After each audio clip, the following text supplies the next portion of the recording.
So Timpool has now responded to the Matt Walsh, calling him out, calling out the quartering, and calling out the rest of the conservative commentators who are calling him too rude, saying that he was being too rude to Dylan Mulvaney, too harsh to Dylan Mulvaney. It doesn't make any sense to me. It obviously doesn't make any sense to Matt Walsh on what these people like Timpool and the quartering want Matt Walsh to do. Like, what exactly do you want him to say to and about Dylan Mulvaney? The videos are disgusting. Like, I don't know how you can watch those videos and say anything but what Matt Walsh said about it. Honestly, I think Matt Walsh could have went harder on him if he wanted to. I think he could have went way harder. I don't think he was as harsh as he could have been. So I don't really understand what Timpool and the quartering and Sydney Watson and the others are trying to tell him to do. I don't understand it. Let's see if Timpool can make us understand it. Here, Timpool is responding to Matt Walsh going after Timpool and the quartering and honestly destroying them. Let's check it out. It all begins with Dylan Mulvaney. If you're not familiar, Dylan Mulvaney is an individual. Also, I know Timpool is hard to listen to on 1.5 speed, but the video is kind of long, and I don't want to make this video extremely long, so we got to do the 1.5 speed. I'm sorry. We can at least make it fun, make it a joke. Who is tracking the days of girlhood. That is to say, Dylan Mulvaney says, today is day X of being a girl. Dylan Mulvaney, of course, is a biological male who recently underwent facial feminization surgery, producing a video saying that they were very hot. Matt Walsh responded to this video with a couple minutes, a statement directly to Dylan Mulvaney, in which he said things like, you are not attractive, you are not female, you've gotten rid of the only things that could be considered masculine, but you have not increased your level of femininity. In fact, you are just eerie and things of that nature. Now, I, along with many people, responded by saying that Matt Walsh was being mean. Now, I want to respond to Matt Walsh's statement here, but the bigger picture is, what we have seen in our society and our culture is an expansion of gender ideology, which has had very negative consequences on many young people. There are what we refer to as detransitioners who are coming out saying, I was pressured into this, I was confused, and I have destroyed my life. Please don't do it to other people. And I think, as it pertains to Dylan Mulvaney, there are a few things that need to be said before we play the response from Matt Walsh and talk about what the real issue here at hand is, a conversation on how we win the culture war. Dylan Mulvaney, in my opinion, is not transgender. I've had a lot of people say that Dylan is, of course, trans, and perhaps maybe I'm saying this. There are people who are suffering from gender dysphoria, meaning they look in the mirror and they see something that doesn't make sense to them. They don't feel like they're in the right body. Then there are people who are, I guess you'd call it autophilic, autoandrophilic, and autogynephilic. Dude, Timpool is going through all these terms and everything. There's one term that catches them all. It's mentally ill. Like, Dylan Mulvaney is, like, if you watch the videos, you know for a fact that whatever that is mentally ill. Like, that, there's no other way to describe it. The dude has issues, or I don't want to call him a dude. I don't know what he is, dude. That thing is just mentally ill and needs to be checked into a hospital. Like, I know that Timpool is trying to be academic about that. He says that a few times in this video. He wants to be more academic about the situation. There's nothing academic about this, man. And also, the people who support him, you're not going to change their minds by being academic, but we'll get into that later on. In the book Gender Queer, the individual Maya Kobabe explains how she is an autoandrophile, meaning she is sexually aroused at the thought of being male. Thus, this whole gender ideology thing is seemingly a fetish that excites the individual. The same is true for what they refer to as autogynephilia. There are people now accused, Leah Thomas, for instance, who is swimming in the women's swim team. There's a big Twitter thread explaining how this individual seems to be more so experiencing a fetish and not dysphoria. There are different reasons people get surgery and manipulate their bodies, often removing healthy body parts. And it's not just because someone is suffering from the mental disorder known as dysphoria as listed in the DSM-5. There are other reasons. I believe Dylan Mulvaney is a narcissist who is using a popular trend for clicks and for traffic, and they're willing to do. I agree with him there. I 100% think he's right. I think Dylan Mulvaney is just wanting clicks, wanting traffic. I think it's pretty obvious if you just watch the videos that he's playing a character. He's playing up, or they are playing up to, just it's kind of like a parody of women. Like, he's not actually being a woman, dude. It's nothing like what real women act like. In fact, I think if I was a woman, I might be kind of offended by the way that he's acting in those videos. It's like a parody of what women act like. It's like he's making fun of women. It's like he's making fun of the people who are supporting him. That's what it seems like. It seems like it's a one big troll. And it would be an epic troll, the fact that you're going through like reconstructive surgery and stuff. It would be a crazy troll if he was actually trolling. But I don't think he's trolling, dude. Do whatever it takes. I believe this individual is not trans, nor a woman or anything of that nature, because of the way Dylan Mulvaney insults trans people and women. I think it's more of a performative action to generate traffic. And yes, that's even resulting in surgery because the individual is trying to do whatever it takes. Celebrities get plastic surgery all the time. Madonna did. We believe, as she said it. And thus, when you look at this, the famous video of Dylan Mulvaney wearing hiking heels. Okay, women and trans women don't do that. That is not a thing they do. It is a performative insult to generate traffic, I believe. We've seen this with many. I agree with him there. That's actually one of the first times that Timpool has actually said something that I agree with 100%. But I think he's about to say something that's going to make me really disagree with him. Individuals in the grift They will say things intentionally trying to trigger the other political side or tribe in an effort to generate attention. If I make a video that is fairly inoffensive but expresses my opinion, say on Dylan Mulvaney or Matt Walsh, the left won't talk about me. And then you end up with, say, 100 people. You have 50 on the left, 50 on the right. I know it doesn't break down that way, but let's just hypothetically. If 50 people on the right are talking about me, I'm only getting 50% of the potential audience. If I can convince the left to talk about me, which will trigger the right to talking about me, now I've got 100% of the audience. I believe that is what Dylan Mulvaney does. No way. There is absolutely no way that Dylan Mulvaney is that smart and thinking about this that deeply.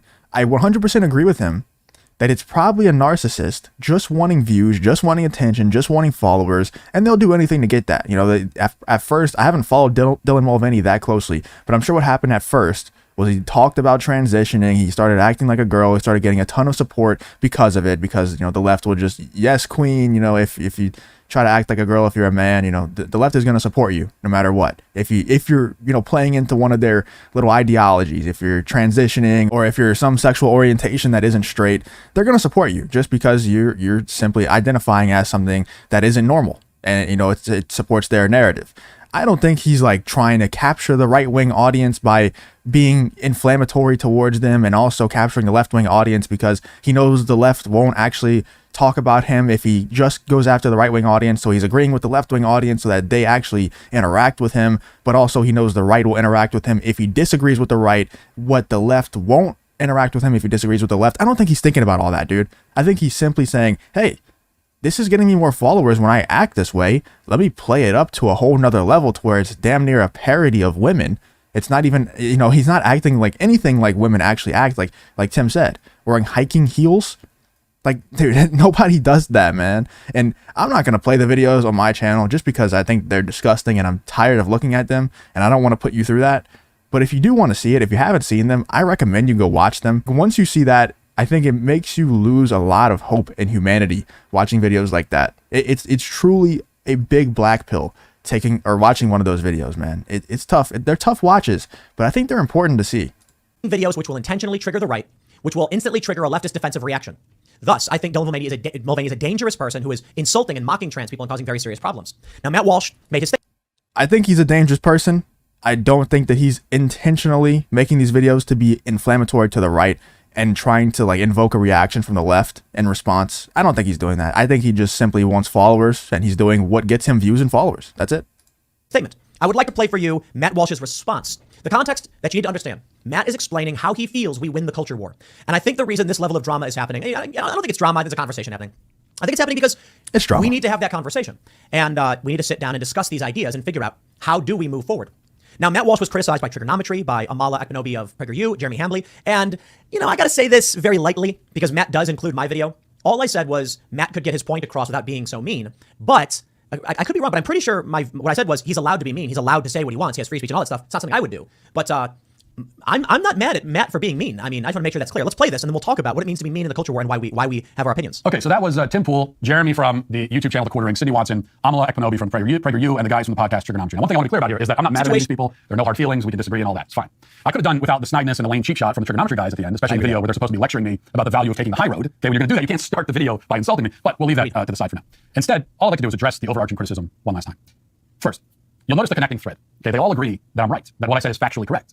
That's true. Every single person who was like, Matt's being a little mean, literally said he's completely right about this. Now, I disagree with him to a certain degree. My concern with Dylan Mulvaney stuff is that many conservatives are acting like Dylan Mulvaney represents all trans people. I think Dylan Mulvaney represents the narcissistic internet personality disorder that exists. There are women who get plastic surgery so that they can get 1 million followers. There are men who get plastic surgery and implants so they can also get followers. Dylan Mulvaney is just another narcissist getting plastic surgery to get followers. I do not believe that I agree with 100%. And Timpool is one of those people who always talks about Occam's razor. He always talks about how the simplest explanation may just be right. And it seems like lately he's been so conspiratorial minded, man. Like he's so conspiracy minded lately where he just thinks like these super elaborate explanations are actually the explanation. And I just disagree, dude. I don't think Dylan Mulvaney's thinking that deeply about it. I think it's just like Madonna. It's just like these other girls who get plastic surgery. He's just trying to get followers, dude. He sees what gets him followers and he's continuing down that path and it's taking him to a crazy place. But that's just what the mentally ill do, man. That's what that side does. And that's proof. There's no point in trying to reason with these people. There's no point in playing nice with these people. Matt Walsh is 100% right. It's time to start playing dirty. It's time to just be rude when it's called for. And it's called for in this situation. It just is. Dylan Mulvaney is gender dysphoric. I think that it goes too far by saying it out loud. Mulvaney. I disagree. I do not believe that Matt Walsh went too far, and he even shows the clip by saying he could get the point across without being mean. I'm not saying he shouldn't be mean. I want to make sure that's clear. He's the one running around like some cartoon of a woman passing out tampons in the women's room and meeting with the president to defend the mutilation of children. But I went too far. Well, see, this is where we differ. Because in a culture war, I don't think it's possible to go too far by speaking truth. The truth is the truth. It is what it is. It's the reality. Are we going to defend it, or are we going to conceal it? Are we going to embrace it, or are we going to hide from it? You can't have it both ways. Yeah, I always use the example of if I say the sky is blue versus me saying the sky is fucking blue. It doesn't change the fact that the sky is blue. You know, it only changes the way you feel about what I say, but it doesn't change the fact. And whenever it comes to these people, like if, you know, we're just saying that the sky is blue and they're getting mad at it. So we might as well just say the sky is effing blue and get it over with, you know, and stop trying to play into their feelings and trying to say, you know, trying to dress up the way that the sky is blue. The sky is just blue and you're going to have to deal with it. You know, that's just how we're going to have to act from now on, or we're going to continue to lose to these weirdos, man. When it comes to gender ideology, the truth is ugly. It is brutal and harsh and disgusting. I wish it wasn't that way, but it is. I didn't make it that way. I didn't create the ugliness. I'm merely pointing to it and saying, look at this. Look at it for what it is. I agree with Matt Walsh, and I want to make sure something's very clear. Tolerance, acceptance. What do those things mean? Tolerance means we may not like it, we may not want it, but we tolerate in that we're not going to freak out and we're going to go our own way and let people do their things. But that doesn't mean we have to accept it. Now the issue is, as a society, if we move beyond tolerance into acceptance, or we have people saying, you must accept this, then it becomes normal to people, and there is a net detriment there.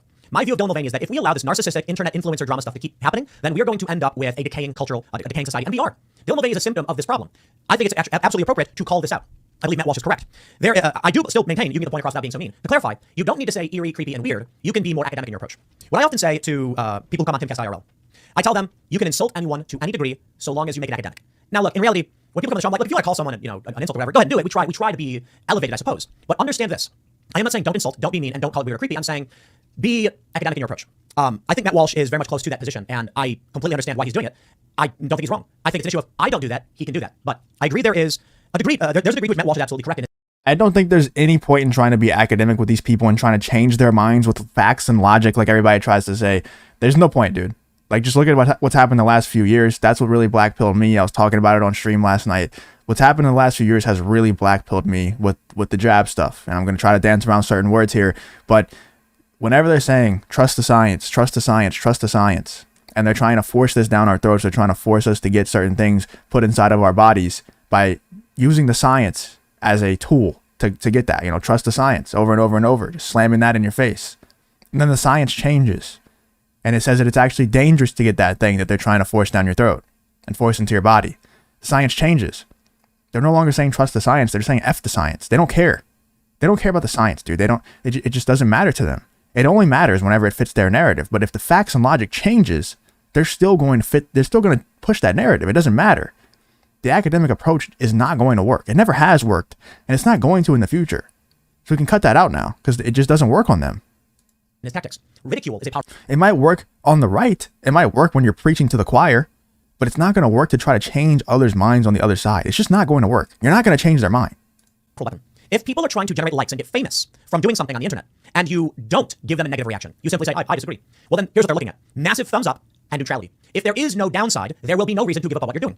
Thus, I believe the appropriate response is perhaps a level of invective, perhaps a level of meanness. And I believe Matt Walsh, I don't think Matt Walsh went too far. And, you know, I'll say this. I don't remember everything I said on the video that I made about it. But to clarify and correct, if I did say something I've later changed my mind on, my view of this is, and Matt Welsh is who he is, and ridicule is a good thing, a powerful thing, and it can change people's minds. My approach is simply, I'd be more academic. What I would say is, I wouldn't refer to Dylan Mulvaney as, I would say you are eerie, you are creepy, you are, you know, blah, blah, blah. I would say something more to the lines of, you may have people surrounding you, telling you what you want to hear, but out in the real world, you will face a very different consequence. That is, the average person will likely find something strange about you, and outside of your echo chamber, people will view you as eerie and weird, as Matt Walsh said. There's a video I also commented on where a trans man says, people keep calling me a woman, but I don't think I look like a woman. I think I look like a man. I don't understand. I even chop my tits off, the individual says. Now, so pretty much Timpool, he's just trying to say that you could have dressed it. That wasn't even an academic response. That was just more dressing up what Matt Walsh said to make it sound a little bit less harsh. That was basically going from the sky is effing blue to the sky is blue. Just dressing it up a little bit to make it more palatable. But it doesn't work, dude. Being nice to these people just doesn't work. I know I keep saying it over and over, but that's what the whole argument is about. And it just doesn't work. It has never worked, and it will never work. My response to this video is, I don't want to be mean to somebody, you know, but I want to not give them a positive response. Perhaps we need more Matt Walshes, or we're going to give a hard negative response. I understand that. My response is, to this female. You go on TikTok. You are love bombed by people claiming things about you that are not true. You then enter the real world where the average person tells you the truth. You are female, and we can see that. The same is true for Dylan Mulvaney. That's why it's important in the digital space. You actually get some pushback. So there's conversation being had here. But you would rather that I soften the blow a little bit, that I dress the truth up to make it prettier, more palatable. You want me to lie to protect the feelings of our enemies. No, Matt Walsh. You shouldn't let me in with anybody else who's criticizing the trigonometry people make a statement. And let's address some of the tweets and talk about what this is. Jeremy Hambley of the Quartering, let me zoom in a little bit to make it easier to read, responded. He said Matt Walsh has his approach. Others have theirs. We have similar goals but disagree on the approach. Our efforts can coexist. I am speaking to the 99% of people who are not lunatics. I don't think people who are winnable respond well to rigid language. That said, same team. It's an interesting point. In response, someone said, same team, but only one of you is doing and admitting what it takes to win. Spoiler, it's Matt.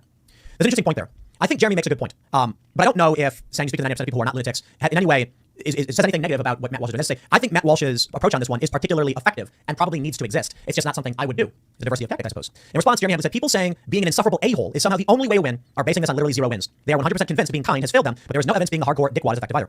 Jeremy's wrong in this regard. So Matt Walsh responded to the 99% statement from the quartering saying, I'm all for diversity of tactics, but I put my methods and success rate on this issue up against anyone. I'm not speaking in theory. I've achieved real victories with my strategy. I know how it works. Matt Walsh is correct. I'm not saying that Jeremy is wrong. I'm saying I think we kind of agree there's a diversity of tactics, but Matt Walsh is getting clear victories. And I've got a sad and harsh reality for everybody. I've explained this over and over again. And it's why. And also, people who are saying that Matt Walsh doesn't have any real victories, which I think the quarterly says here in a second, that's insane. You know, just go look into his history, just go watch his videos, just go look at his Twitter timeline. The dude probably has more victories than 99% of the people who are right-wing creators, who are conservative creators, who are, I guess, you know, because the quartering and all his fans are always like, you know, we're not conservative, we don't identify as right-wing, all this, you know, other BS, because they, you know, you got to keep that other audience that's not right-wing, you got to keep that other audience that's not conservative, even though most of his opinions are conservative, but, you know, whatever he wants to say, because I don't really think I'm conservative either, but I don't really know. I don't really care. I don't think it matters in this situation. I just don't think it matters. But it's undeniable that Matt Walsh has a lot more wins in real life, like real life wins, like actual real wins that can move the right forward. It's undeniable that he has more than pretty much anyone else out there. So it's a completely idiotic statement. So for the rest of the video, Timpool kind of just reiterates the points that he already said a few times. And he says that the quartering actually loses this argument to Matt Walsh, which I'm sure the quartering is going to take very harshly. I'm sure, you know, they'll have another spat, and then the quartering will apologize and say they're BFFs again sometime in the future. But, you know, I definitely agree with him. At least Timpool was being pretty reasonable in this video. I don't think that Dylan Mulvaney is some mastermind that's trying to, ignite the left, but also ignite the right, and then have the left come to his defense. And, you know, this is going to gain him more followers and more viewers and favor him in the algorithm. I don't think he's doing all that stuff, dude. I think it's as simple as more followers. You know, he sees his followers going up. He sees his view count going up whenever he does this weird stuff. So he's going to play into it even more. You know, we've seen that 1,000 times. With weird people, like the people who do the mukbang stuff, and then they end up getting huge, like they're extremely fat now, even though they were in shape when they first started. It's because they see the numbers going up, so they think, oh, this is the thing that I should do. I should play into this even more. And they get really fat. Same thing with all the girls with plastic surgery. They get a little bit of plastic surgery. They see their follower count go up. Now they're gonna get crazy amounts, and they look like Madonna now. So, you know, let me know what you guys think in the comments about the whole situation. What do you think about Timpool's response to being really destroyed by Matt Walsh, and also Timpool's response to the quartering, saying that he actually lost the argument to Matt Walsh? Let me know what you think about the entire situation. If you did enjoy the video, please leave a like, subscribe, all that good stuff, and I hope to see you in the next one.